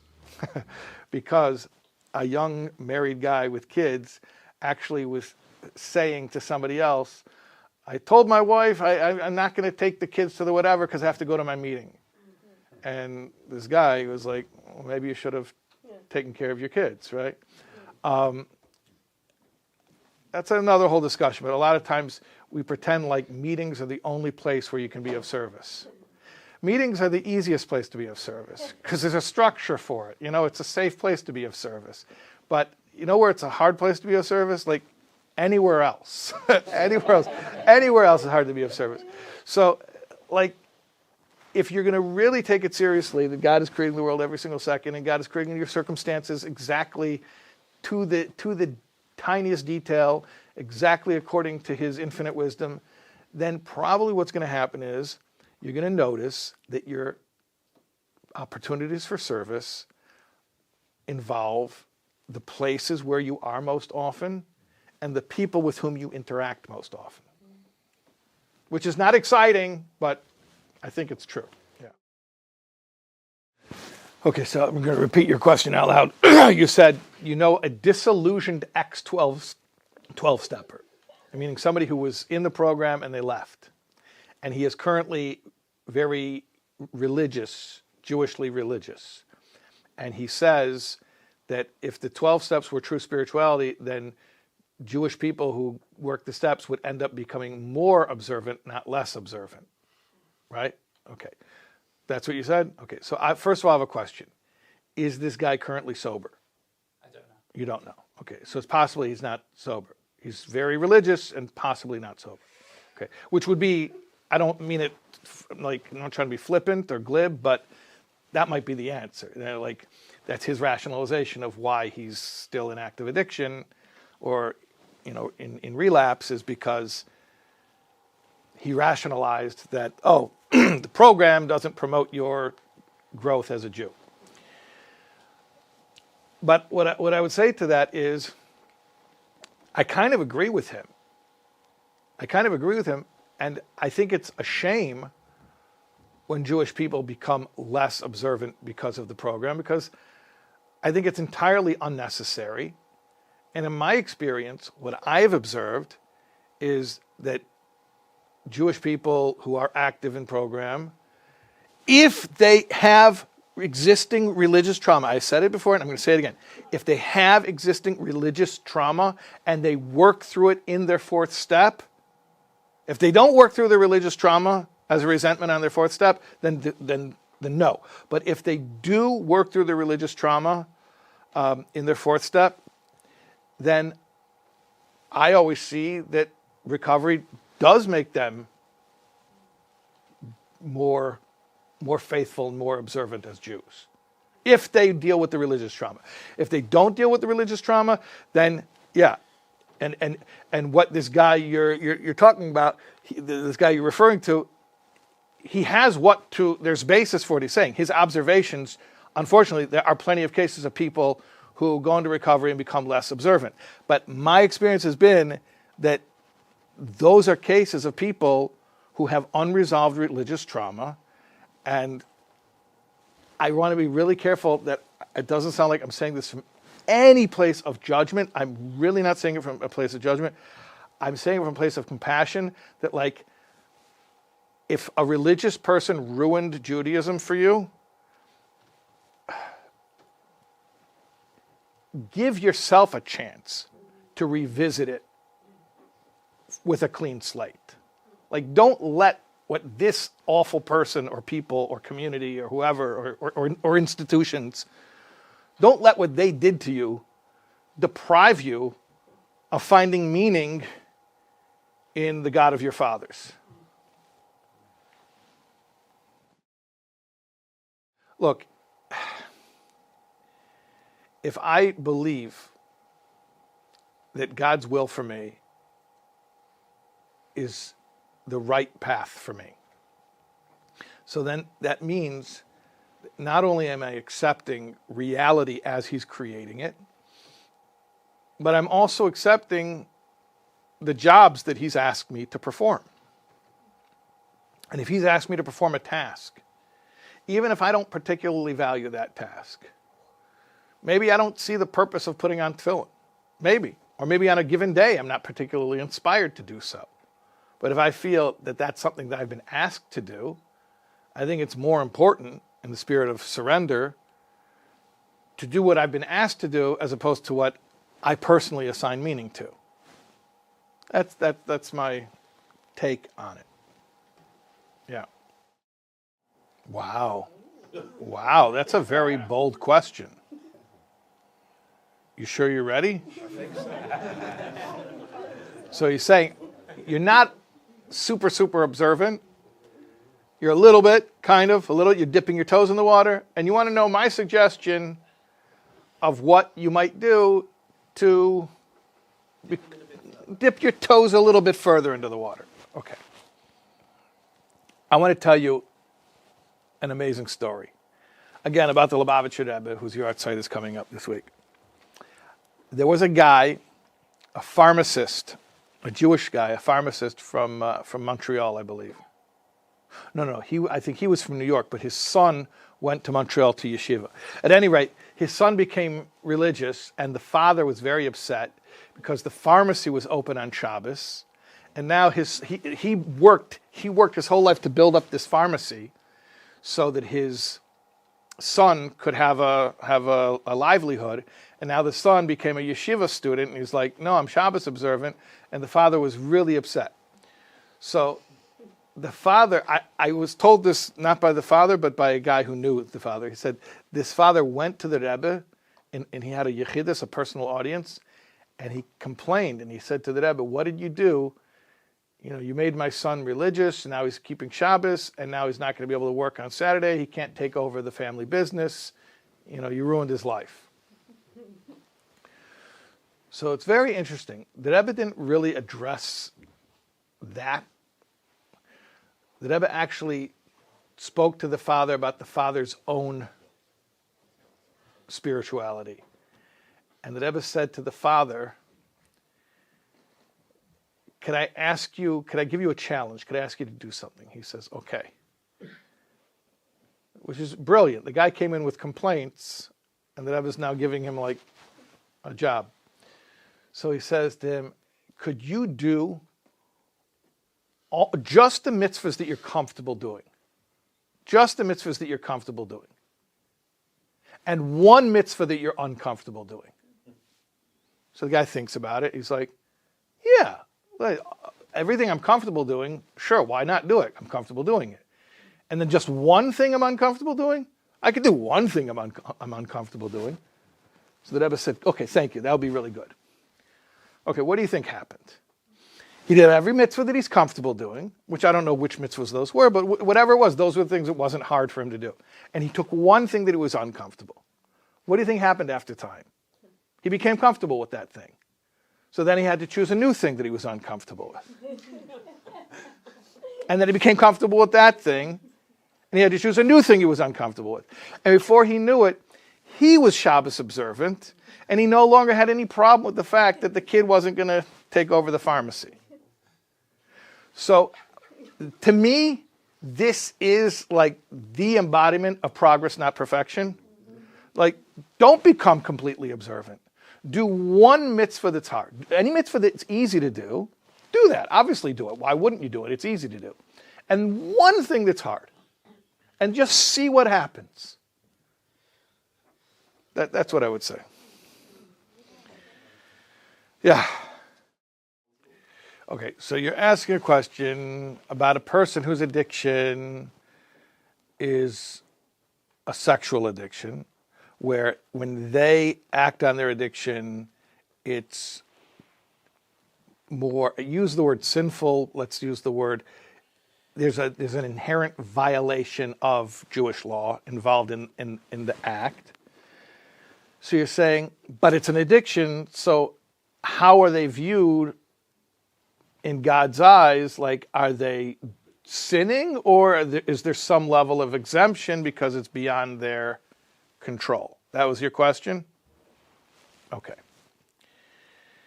So my answer to that question is, in true Jewish form, is another question, which really is, why is this important? Why do we need to figure this out? I have a theory what might drive this question. I'll give you an opportunity to tell me your own answer, or I can, if you don't want to, I can tell you what my theory is. Do you know what's driving the question? Okay, so can I offer a suggestion? You see if it resonates? I think what might be behind the question is this. If I am to believe that I am doing something that is wrong in God's eyes, the pain of that, the shame of that, is so devastating, it's going to knock me out, and I don't know if I'm going to come back from it. So it's just easier to convince myself that because I'm an addict, there's nothing I can do about it anyway. And at least that gives me the ability to stay in the fight. I think that may be where that question comes from. And if that indeed is correct, it really touches upon something that I think it needs to be brought up. And that is, there's an interesting relationship between religious people and sexual addiction, which is the role that shame plays in the addictive cycle. I mean, shame is always involved in any addictive cycle, but especially when it's sexual addiction, especially if it's sexual addiction pertaining to a religious person. As people probably understand, the shame is actually the setup for the relapse. I mentioned earlier that Adam and Eve, the first symptom they had of self-consciousness was shame, sexual shame. And when you have that level of painful self-consciousness, you are going to numb it. Of course you're going to numb it. Now, what can you do if, ironically, the way you can numb it is by doing something which will cause you more sexual shame? I mean, that's the vicious cycle of it, right? And therefore, that's why I think it's so important that we remove the shame. And I think that needs to be clarified, because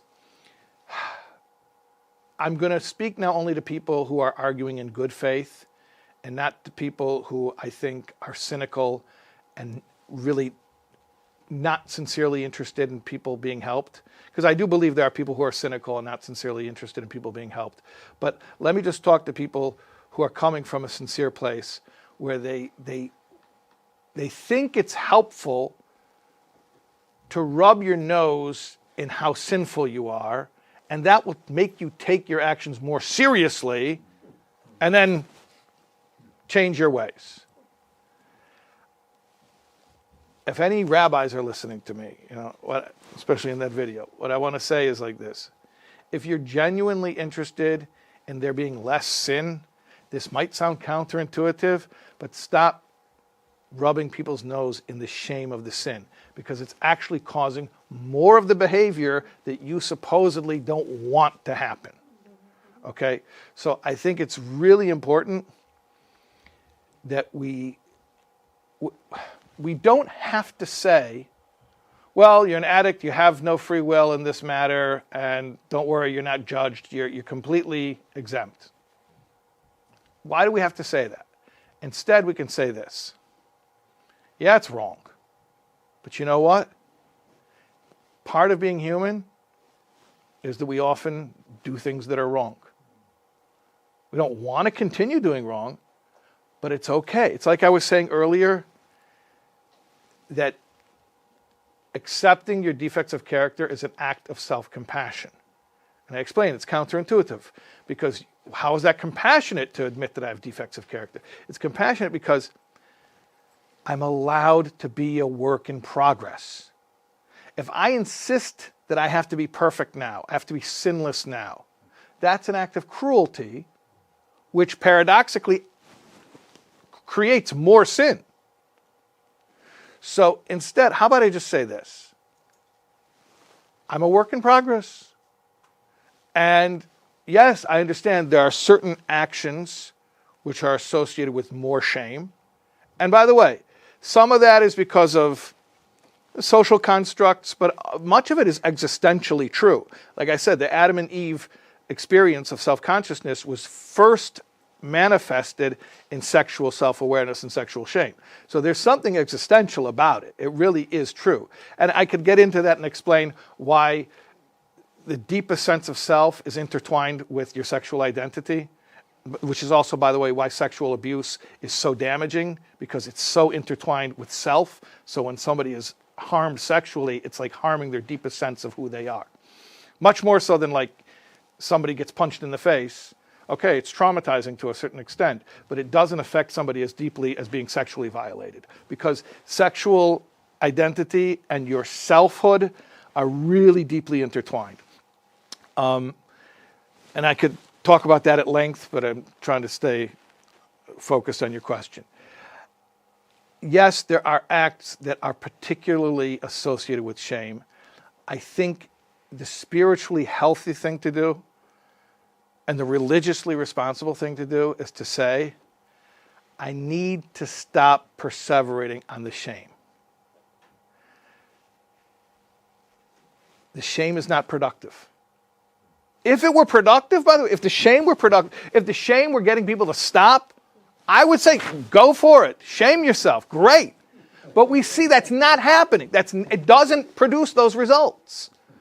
So sometimes you have to be able to say, I don't have to pretend that what I'm doing is okay. I can admit it's wrong. And at the same time, I can accept the fact that even while I'm doing things that are wrong in God's eyes, I'm still worthwhile.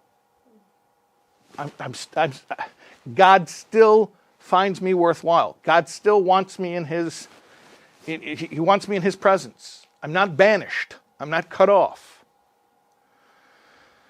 And I think that's just a healthier way, more practically productive, and I think it's also theologically more accurate. That's what I think. Yeah. You said your questions would be less intense. That's the most intense question we've had all day. Forgiving others is much easier in a way because, again, if you remember that God is running the world, then just remember that there's a strange paradox. Although people are accountable for their misuse of their free will, at the end of the day, they cannot cause anything to happen to you that God has not chosen for you. So whatever happens to you really is an act of God. I know it feels different that if the tree branch gets blown down by the wind and smashes your windshield, that feels a lot different than if your neighbor comes out with a hammer and smashes your windshield. But really, they're both acts of God. And if you try to think about it that way, that helps with forgiveness. Nothing that happened to me, no damage that happened to me, was not ordained. But regarding getting other people to forgive you, going and making amends and getting them to forgive you. So your question was, I think the way you phrase it is between you and God, meaning you're not doing it for the other person, you're doing it because you're doing it for God.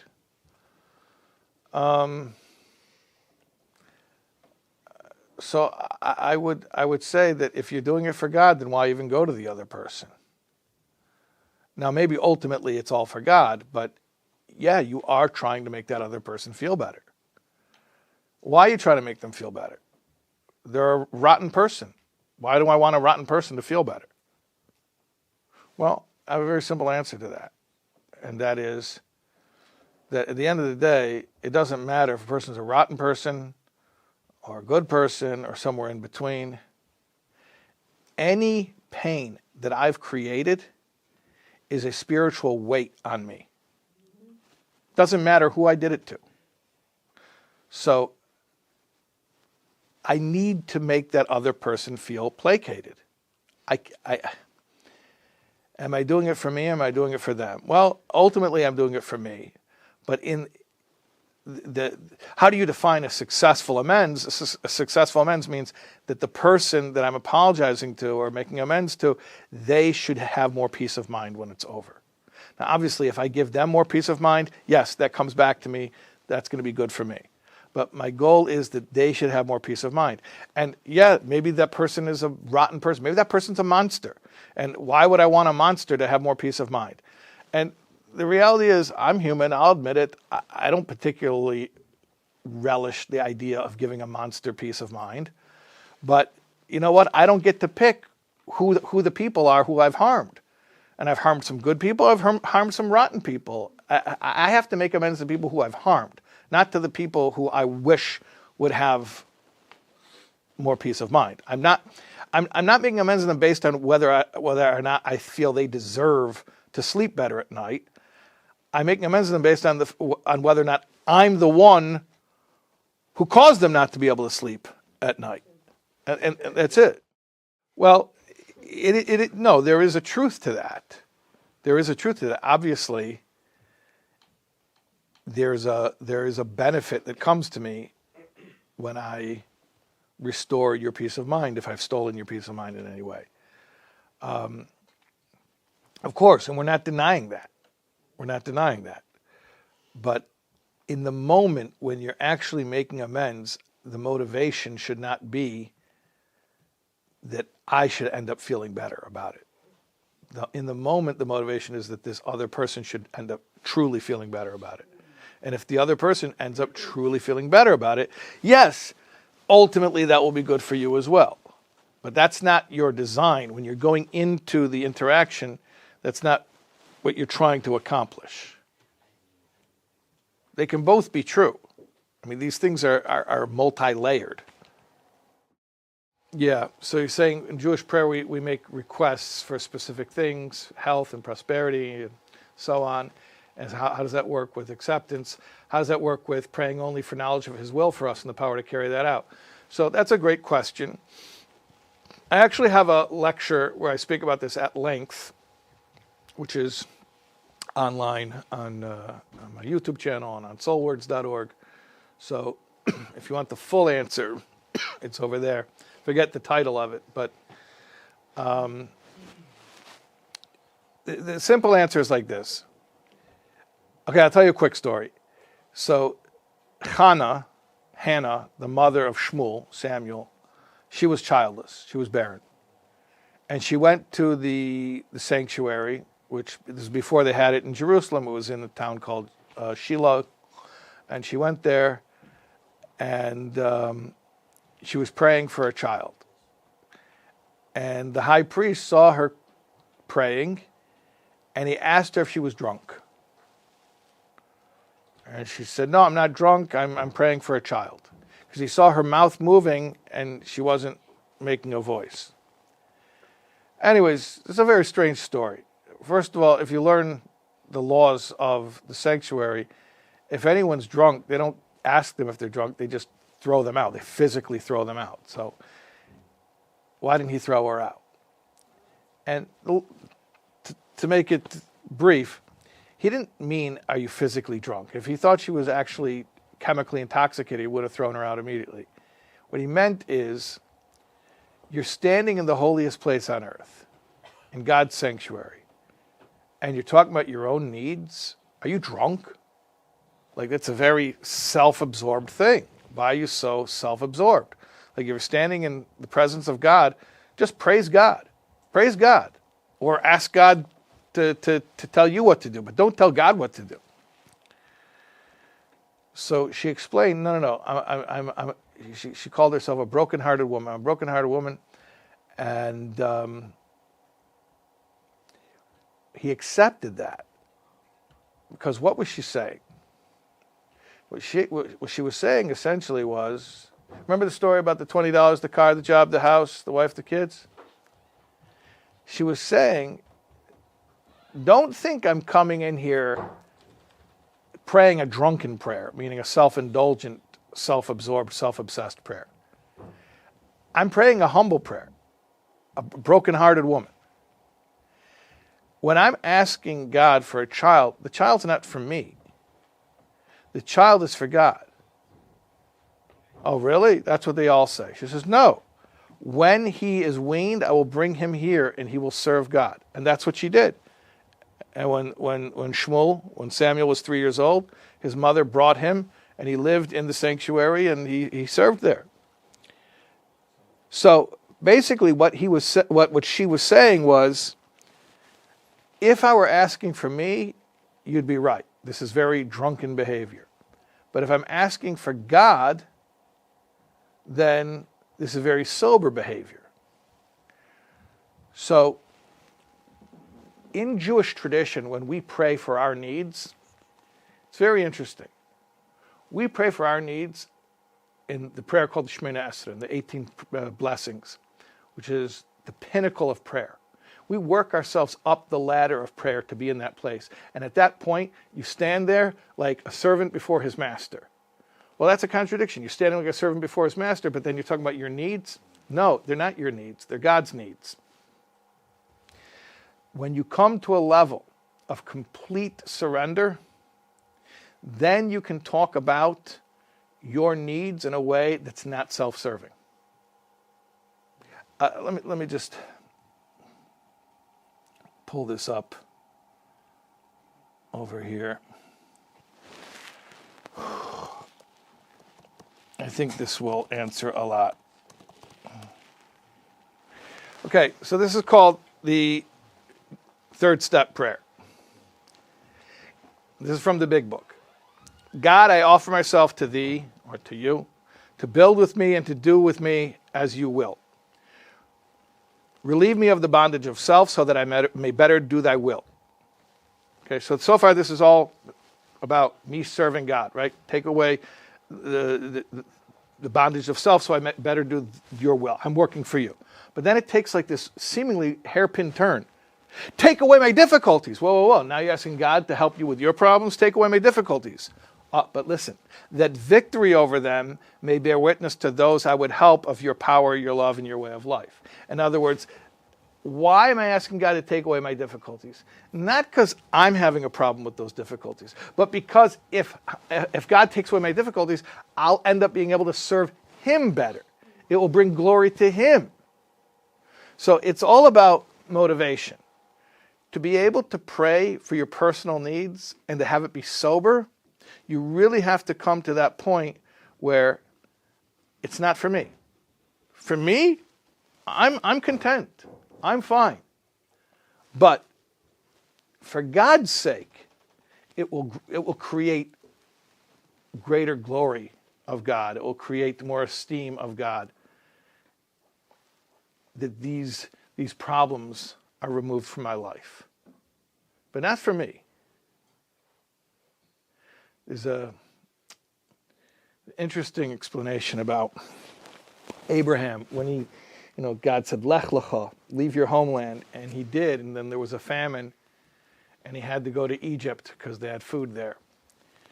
So it says that on the way down to Egypt, he stayed at hotels, and then when he left Egypt, he had all this money that he got from the Pharaoh, and he went back to the same hotels that he had visited on the way down to repay his debts. So there's a really interesting Sam Sefer, I think it is, who says like this. When Abraham went back to repay his debts, it didn't mean a monetary debt. No one was giving him credit. He had money, whatever it was, a little bit of money. He paid for his hotels. The debt he was repaying was he needed to tell these hotel owners the rest of his story. He knew that they all knew that he was a guy who did whatever God told him to do. He was obedient, and then he left his homeland, and he arrives where God told him to go, and there's a famine? That doesn't make God look very good. Now, from Abraham's point of view, it didn't trouble him at all. God can do whatever He wants. But he knew from these hotel owners that would give them questions, they would be thinking, well, that's what God does when people obey Him. He gives them problems. So when he had his wealth, when he left Egypt with Pharaoh's wealth, he went back to repay his debt. The debt was to tell them the end of the story, to show up and be like, look at me. When you saw me last time, I was poor, but now I'm rich. Because he wanted to show them that it all worked out for him. Now, if it had never worked out for him and if he had never become rich, he wouldn't have been bothered by it. He had faith. But he wanted to make a good impression on them that they should think well of God. So it's obviously, it's easy to fool ourselves about our motives, so you have to be very honest with yourself. But the pinnacle of prayer in Judaism is to be so selfless that you can actually ask for personal needs, and it's not self-serving at all. That everything you're asking for is merely opportunities to serve God. So a little bit of one of the many paradoxes of spirituality. Yeah. Okay. It's almost 3:00, so we'll do this question and this question, that'll be it. Okay. That's a wonderful question. Are there any rituals of Judaism that I would equate to specific steps? I'd have to think about that. I've never made that connection before. But what I would say is this, that you ever heard that God is the acronym good orderly direction? Yeah, okay. So sometimes, the word ritual has a negative connotation, because it kind of implies it doesn't really have any value. It's just this busy work. Just, go do this thing to keep yourself out of trouble. But ritual can actually mean that there are things that I don't necessarily have to personally value, and it can still be a good use of my time. I think there's a value in saying, you know what? I don't always have to be inspired. I don't necessarily have to find meaning. Just the fact that I'm allowing my life to be structured by these rituals is healthy. It's a healthy thing. So just the fact that Shabbos comes when it comes, even when I'm not ready for it, is wonderful. And you want to talk about acceptance? You want to talk about surrender? I'm never ready for Shabbos. Even in the summer, as late as Shabbos comes in, it's never late enough. It's always too early. It's a huge act of surrender to say, but I'm not the one who decides. Okay? I don't know if any particular specific ritual has a specific connection to the steps, but I do think that it's very much in keeping with the spirit of recovery to welcome, to invite the opportunity to be, I'm going to use a word here that might be a trigger word, but to be disciplined by the structure of ritual. And I also, I want to make sure you understand, the word discipline doesn't mean punishment.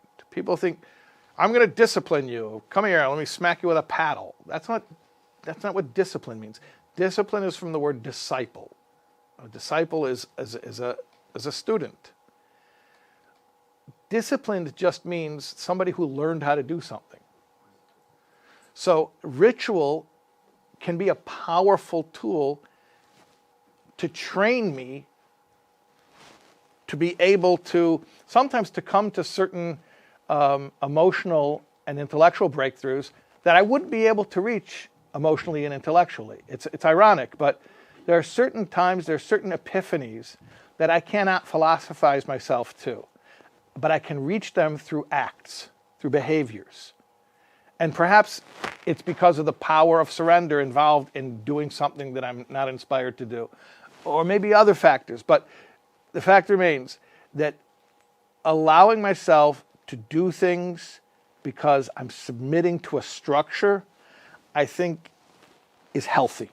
I think it's healthy. And I would say it almost doesn't matter what ritual it is.